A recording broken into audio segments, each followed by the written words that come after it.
안녕하십니까. 오늘은 예수님의 성령 충만의 비결, 예수님이 기도하신 이유라는 제목으로 말씀을 나누겠습니다. 지난 시간에 성령이 부재한 사람의 상태가 어떤지, 그리고 성령이 왜 필요한지에 관해서 살펴보았습니다. 성경은 성령이 없는 사람은 그리스도인이 아니라고 말씀하고 있습니다. 로마서 8장 9절에 있는 말씀입니다. 만일 너희 속에 하나님의 영이, 성령이죠, 그하시면 너희가 육신에 있지 아니하고 영에 있나니, 누구든지 그리스도의 영이, 성령이죠, 없으면 그리스도의 사람이 아니라. 이 말씀대로라면 그리스도인이란 성령의 사람이라고도 할 수 있을 것입니다.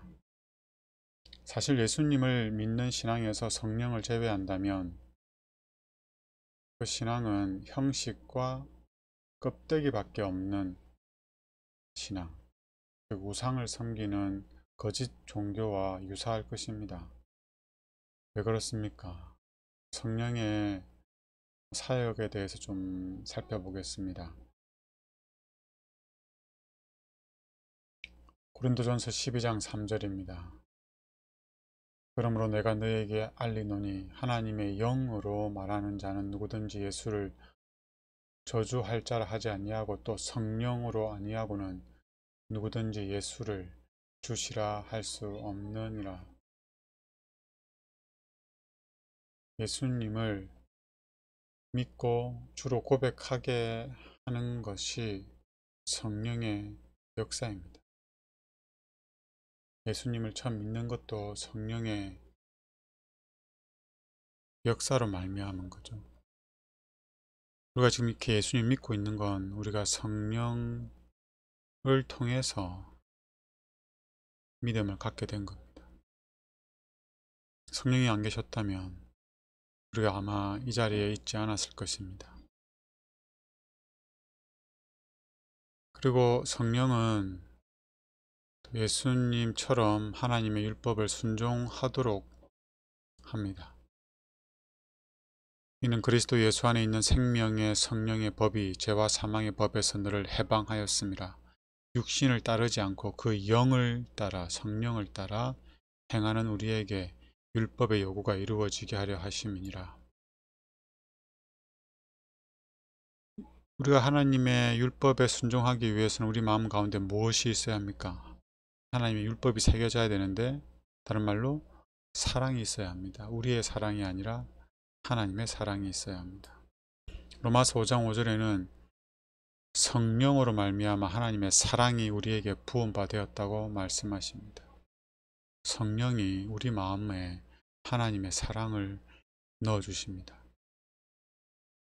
뿐만 아니라 성령은 우리가 하나님의 교회와 우리에게 맡겨진 영혼들을 섬기기 위하여 아주 다양한 은사들을 주십니다. 읽질 않겠지만 우리에게 주시는 모든 지혜와 능력, 이것들은 다 성령의 역사로 말미암은 것입니다.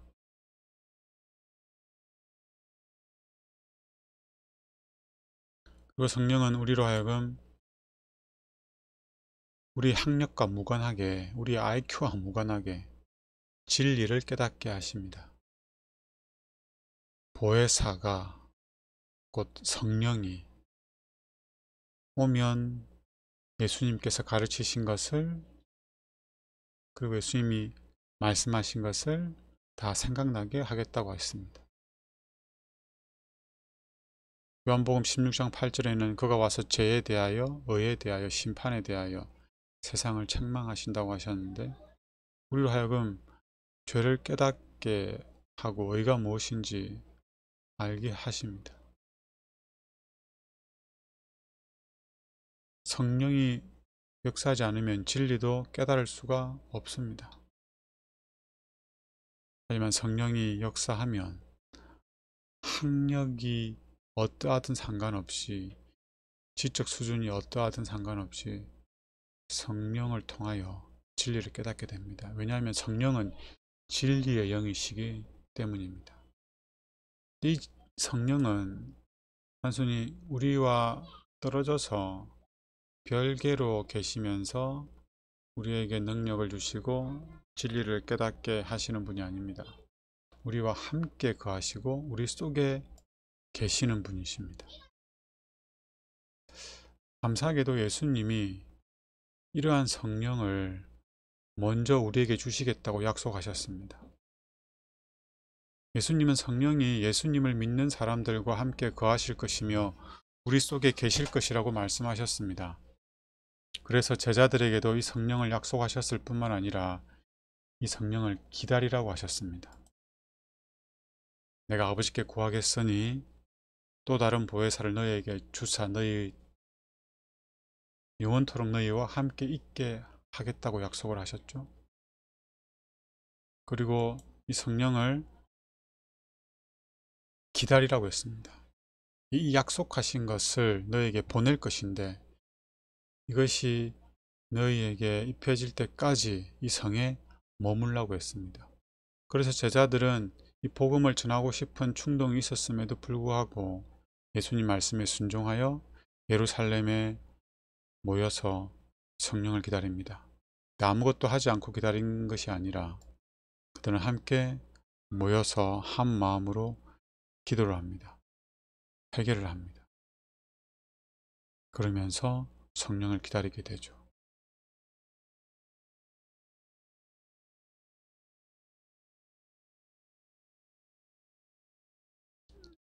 예, 사도행전 1장에 마가의 다락방에서 예수님의 제자들과 예수님을 따르던 여자들이 함께 모여서 기도에 힘썼다고 말씀하고 있습니다.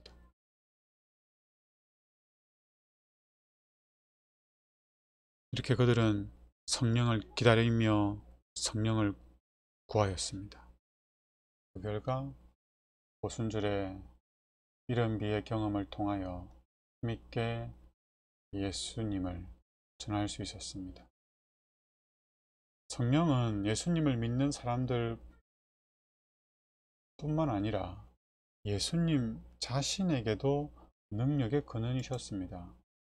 예수님은 이 땅에서 우리와 같은 사람으로 사셨습니다.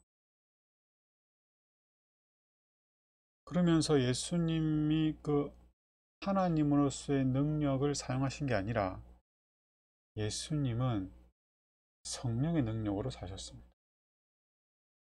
예수님이 우리와 똑같은 사람이셨지만 품성이 죄인의 품성과 달랐습니다.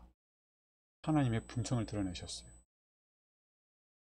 사람의 애쓰고 노력하는 힘으로 봉사하신 것이 아니라 성령의 능력으로 봉사하셨습니다. 예수님의 품성과 예수님의 능력의 비결은 바로 성령 하나님이셨습니다. 이 성령이 예수님에게 무조건적으로 주어진 것입니까? 예수님이니까 성령이 함께 하신 걸까요? 아닙니다. 예수님은 매일 아침 그리고 시간이 날 때마다 시간을 내셔서 하나님과 끊임없이 교통하시며 성령의 능력을 받으셨습니다. 성경은 예수님의 기도의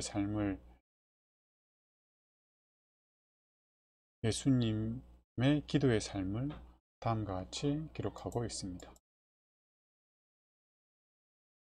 침례를 받고 나올 때도 예수님은 기도하셨습니다. 참 좋은 모분이죠.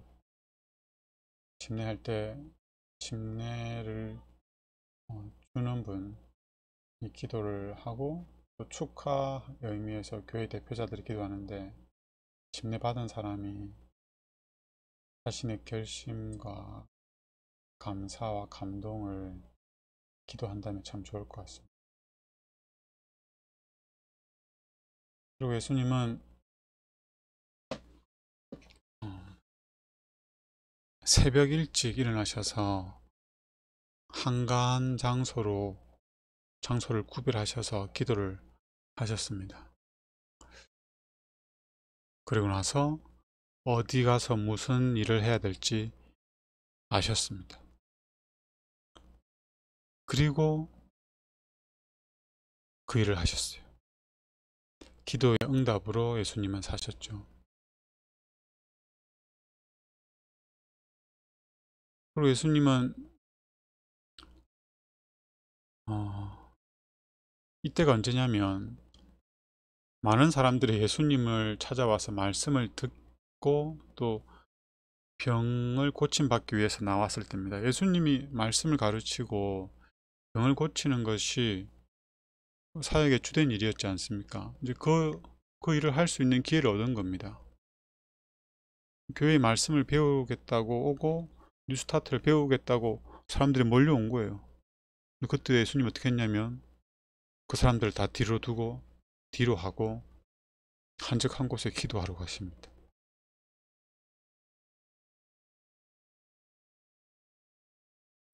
마가복음 1장 35절도 마찬가지입니다.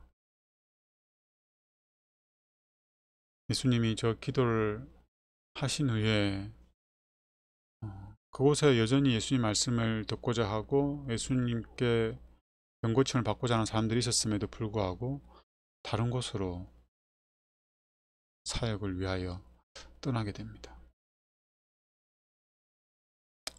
그럼 또 새로 시작해야 되잖아요. 새로 구도자를 만들어야 되고 새로 사역의 틀을 다져야 되는데 예수님은 기도하시고 그 결정을 하신 거죠.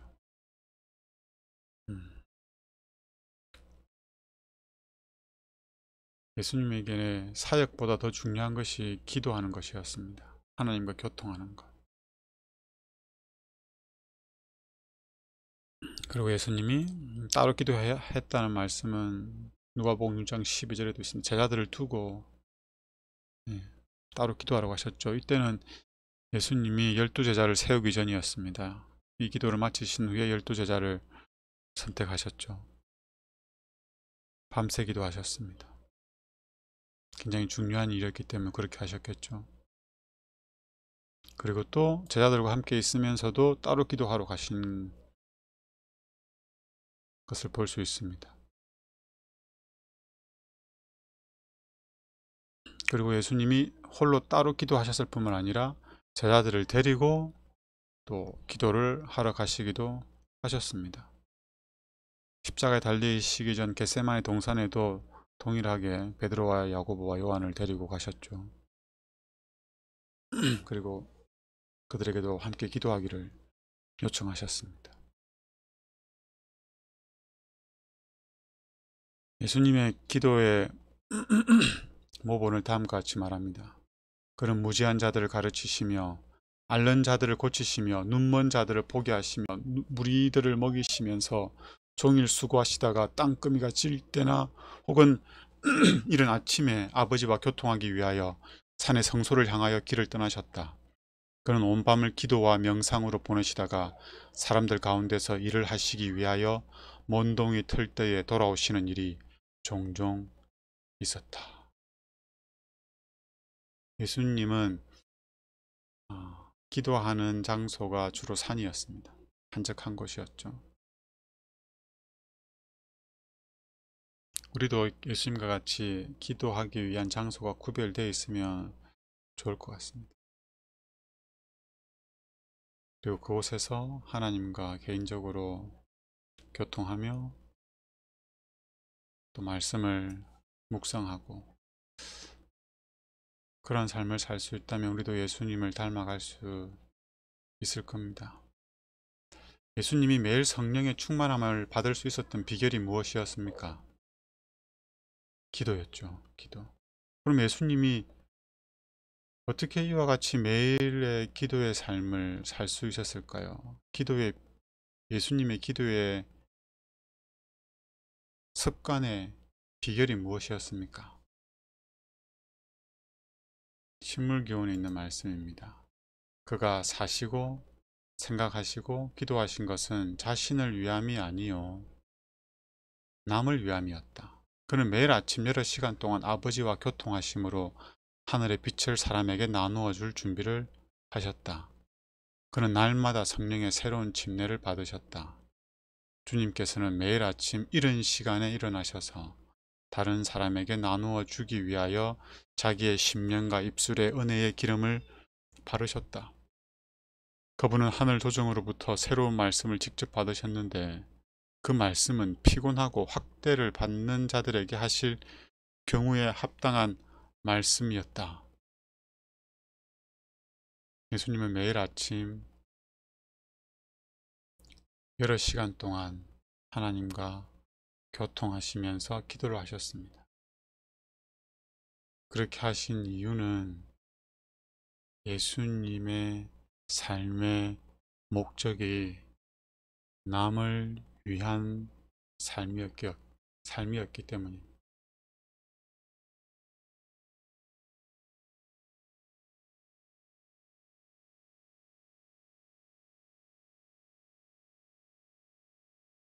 그래서 하나님께서는 예수님에게 성령의 능력을 제한 없이 주실 수 있으셨습니다. 예수님은 자신을 위하여 기도하지 않으셨습니다. 예수님은 자신을 위하여 능력을 구하지 않으셨습니다. 예수님은 주기 위하여 받으셨습니다. 나눠주고자 간구하셨던 겁니다. 예수님의 이타적인 삶이라는 이 동기가 예수님의 기도와 성령의 능력의 비결이었습니다. 예수님의 기도의 삶과 예수님이 성령 충만하신 비결이었습니다. 우리의 삶의 동기와 목적도 나를 위한 것이 아니라 남을 위한 것이 되면 좋겠습니다. 이 또한 우리가 스스로 할 수 있는 것은 아닙니다. 그것도 하나님의 은혜로 말미암은 것이고 성령이 우리 가운데 역사하셔야 되고 예수님을 우리가 믿을 때에 우리 마음에 예수님이 거하실 때 그런 마음이 생길 겁니다. 우리가 우리만을 위한 삶이 아니라 다른 사람을 위한 삶을 살게 된다면 기도하지 않을 수 없을 것입니다.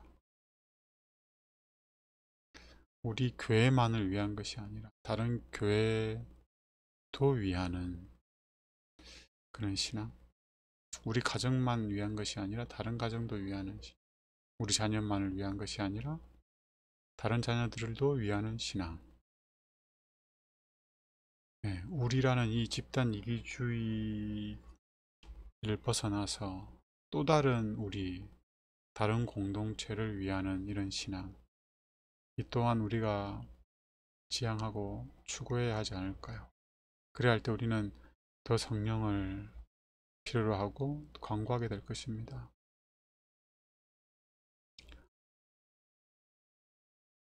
우리가 기도할 때 중보기도 많이 하죠. 네, 그게 예수님의 모본을 따르는 것입니다. 나만을 위한 것이 아니라 다른 사람을 위해서, 우리만을 위한 것이 아니라 또 다른 우리를 위해서 기도하는 것, 그것이 예수님의 삶이었고 우리에게 살기를 원하시는 그러한 삶일 겁니다. 그래서 우리는 매일 이런 이타적인 목적을 위해서 능력을 간구해야 합니다. 오늘도 우리 곁에 있는 사람들을 사랑하기 위해서 성령의 충만을 간구해야 합니다. 그럴 때 성령 하나님께서 우리 마음 가운데 사랑을 부어주실 것입니다. 필요치 않으면 간구하지 않겠죠. 우리 곁에 있는 사람들이 우리의 사랑을 필요로 한다는 사실을 기억하시고 우리가 그 사람들을 사랑해야 한다는 사실도 아시고 그리고 이 사랑이 우리에게는 없다는 사실도 아시고 그렇지만 이 사랑을 우리에게 하나님께서 약속하셨고 또 부어주실 것이라고 하신 것을 믿음으로 기도하면 좋겠습니다. 예수님의 기도의 모본을 말씀한 사도행전에 있는 말씀을 읽고 시간을 줄이겠습니다. 그리스도께서도 지상 생애 동안 날마다 필요되는 은혜를 새롭게 공급받기 위하여 하늘 아버지께 간구하셨다는 사실과 또 이러한 하나님과의 교통을 통하여 그분은 다른 사람들을 굳세게 하고 축복하시고자 나가셨음을 아는 것은 헌신한 교육자에게 귀중한 위안이 된다. 하늘 아버지께 엎드려 기도하시는 하나님의 아들을 보라. 하나님의 아들이심에도 불구하고 그분은 기도로서 당신의 믿음을 굳게 하셨으며 또한 하늘과 교통하심으로 악을 저항하시고 사람들의 필요를 채울 수 있는 능력을 친히 얻으셨다. 우리도 예수님처럼 하나님 앞에 엎드리면 좋겠습니다. 예수님처럼 매일 말씀과 기도로 하나님과 깊은 교제를 나누며 성령의 능력으로 충만해졌으면 좋겠습니다. 그리하여 우리도 예수님처럼 남을 위하여 이타적인 삶을, 하나님의 사랑을 나누어주는 삶을 살아내면 좋겠습니다. 기도하겠습니다. 하나님, 우리가 예수님 믿노라 하지만 성령이 없으면 그리스도의 사람이 아닙니다. 저희가 지적으로 동의하는 신앙에서 만족하지 않고 왜 출석하는 것으로만으로 만족하지 않고 우리 삶 속에서 예수님과 같은 삶을 살고자 하는 거룩한 소망이 있게 하여 주십시오. 나를 위한 것이 아니라 타인을 위한 삶을 살고자 하는 소원이 있게 하여 주십시오. 동시에 우리에게는 사랑이 없고 이타적인 삶을 살아낼 수 없다는 것도 잊지 말게 하여 주십시오. 그리하여 우리에게 필요한 것이 하나님과 교통하는 것이고 성령의 심내임을 느끼고 우리의 필요에 의해서 간절함으로 기도할 수 있게 하여 주시옵소서.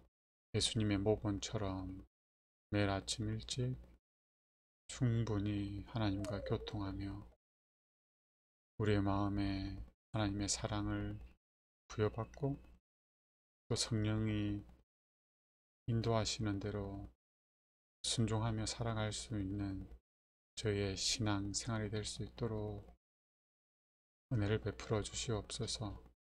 예수님 이름으로 기도드립니다. 아멘. 아멘.